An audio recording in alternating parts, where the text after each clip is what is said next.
If you currently have guinea fowl on your homestead, or if you are seriously thinking about bringing them onto your property, you have probably already hit the hard wall of reality. You have realized that these are definitely not chickens. They don't think like chickens, they don't act like chickens, and they certainly don't stay put like chickens. Their nature is that of a semi-wild game bird, and that specific trait is simultaneously their greatest strength and the source of your biggest headaches. I get hundreds of comments on the channel, but this week, 4 specific comments really caught my eye because they perfectly summarize the cycle of frustration that every guinea keeper goes through. From the user who feels like their birds are just rented because they escape a week after buying them, to the very real fear of mixing guineas with turkeys and chickens without starting a civil war in the coop. And let's not forget the old-fashioned myths about whether their meat is poisonous during certain months of the year. Today we are going to stop treating guineas like weird chickens and start understanding them for what they actually are. Semi-wild assets that require a very specific management protocol. In this Ultimate Master Guide, I am going to answer these 4 critical questions in depth.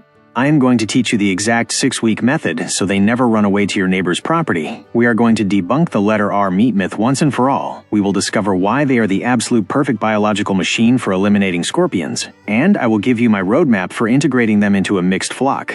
This is the guide I wish I had when I started my journey. Let's dive in. Let's attack the number 1 problem right out of the gate. The comment from viewer at Sluffish was brutally honest. He said, "It feels like they are only rented, not owned, due to their tendency to roam and never return." My friend, you are absolutely right, but the problem isn't the bird. The problem is that we are fighting against millions of years of evolution. You have to understand that unlike a Rhode Island Red or a Leghorn, which have been domesticated for centuries to be docile and dependent on humans, the guinea fowl still holds on to a very strong primal wild instinct. Their brains are hardwired for 2 main things: roaming vast distances and roosting high up in trees to avoid predators. Their primary flight instinct is fully intact. If you bring adult guineas, or even young keats, release them into your backyard and expect them to dutifully march back into the coop at night like a chicken, you have already lost them. They will be in the trees by dusk, and in a coyote's stomach by dawn. To prevent them from running away, we need to apply a psychological process I call mechanical imprinting.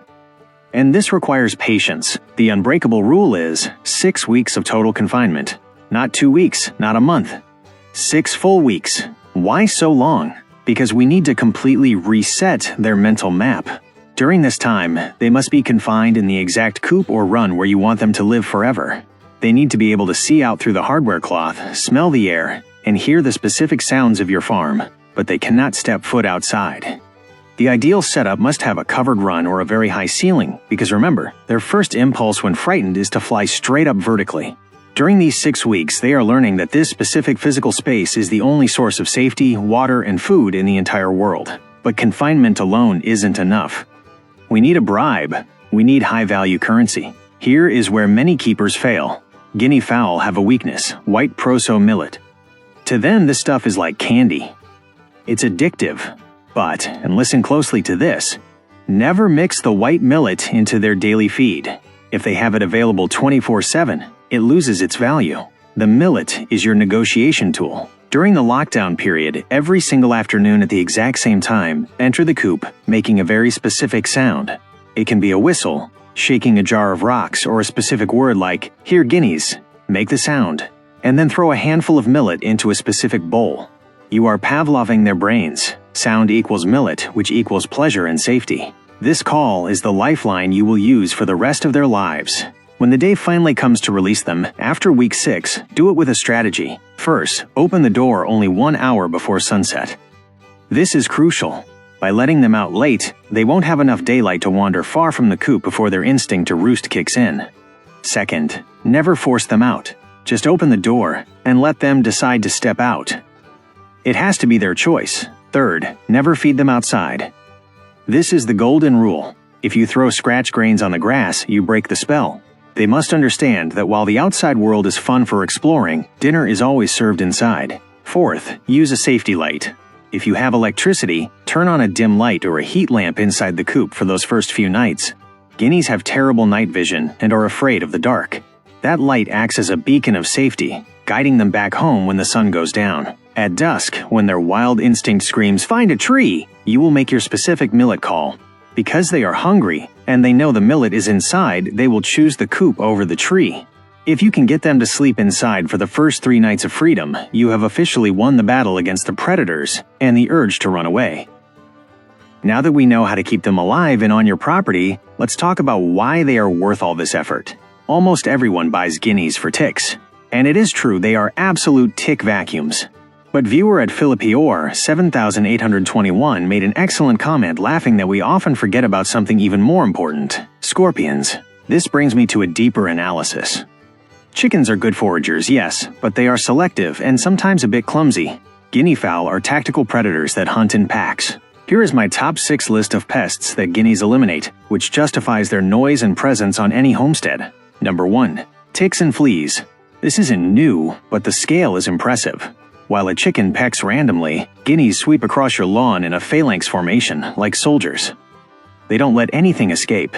For those of you in the Northeast or Midwest worrying about Lyme disease, these birds are your frontline defense. They break the reproduction cycle of the tick in your pasture. Number 2. Fire ants.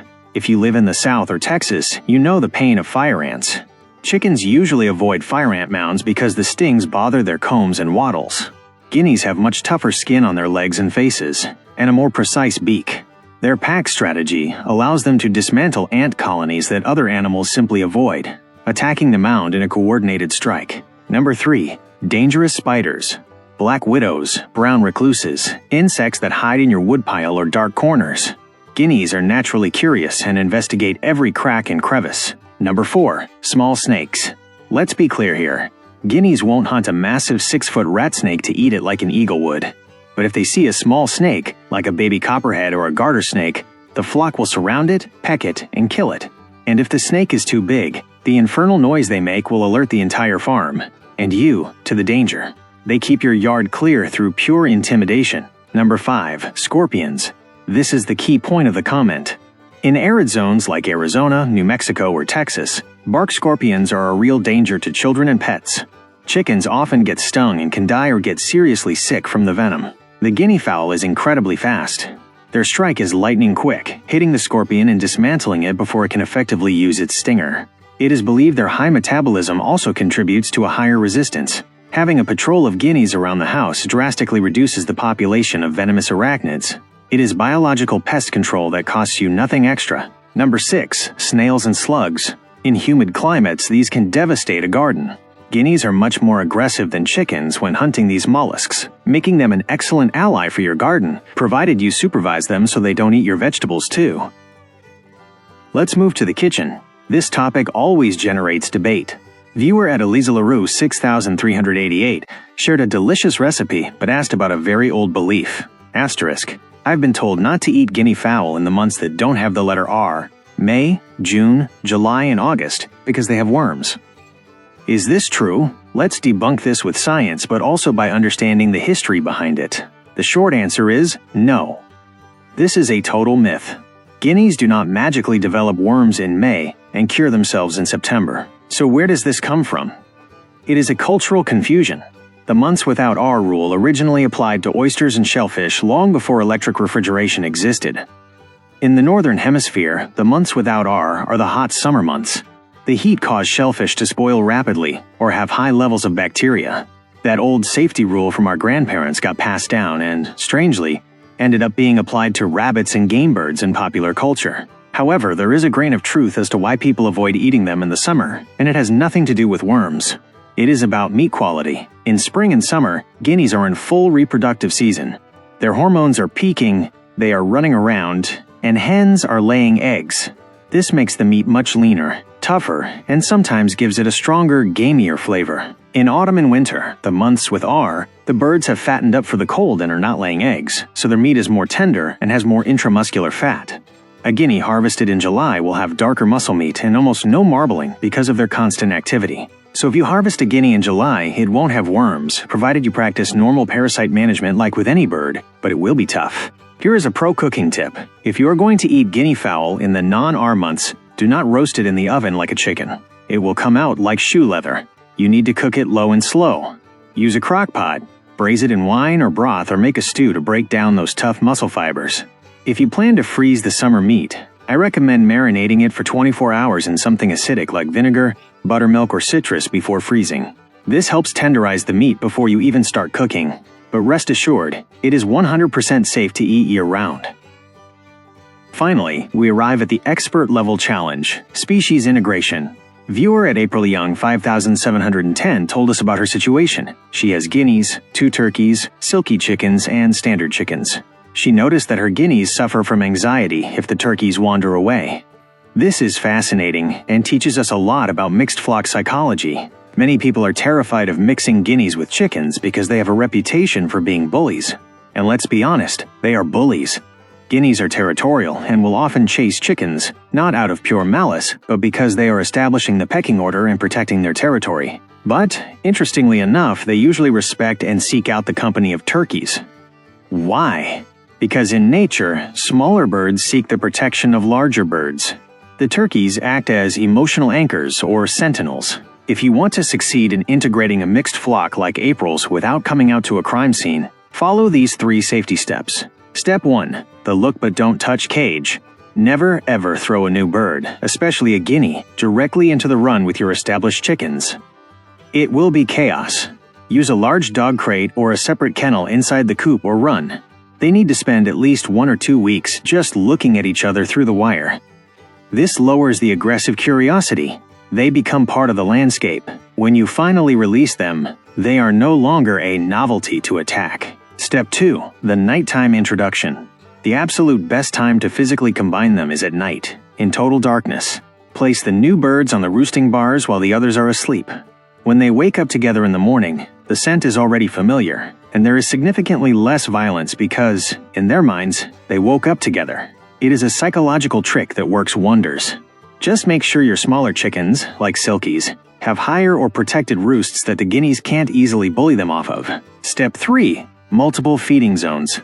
This is the #1 mistake that causes fights. Guineas guard food resources. If you have only one feeder, the guineas will form a wall and won't let the chickens or the shy silkies eat. You need to have at least 3 separate food and water stations spaced several feet apart. If the guinea is guarding feeder A, the chicken can safely go to feeder B. In April's specific case, the fact that your guineas love your turkeys is a blessing. Use that to your advantage. Turkeys are generally calmer and more home-bodied. If the turkeys stay close to the barn, the guineas will stay close to the turkeys. They are your anchors of security.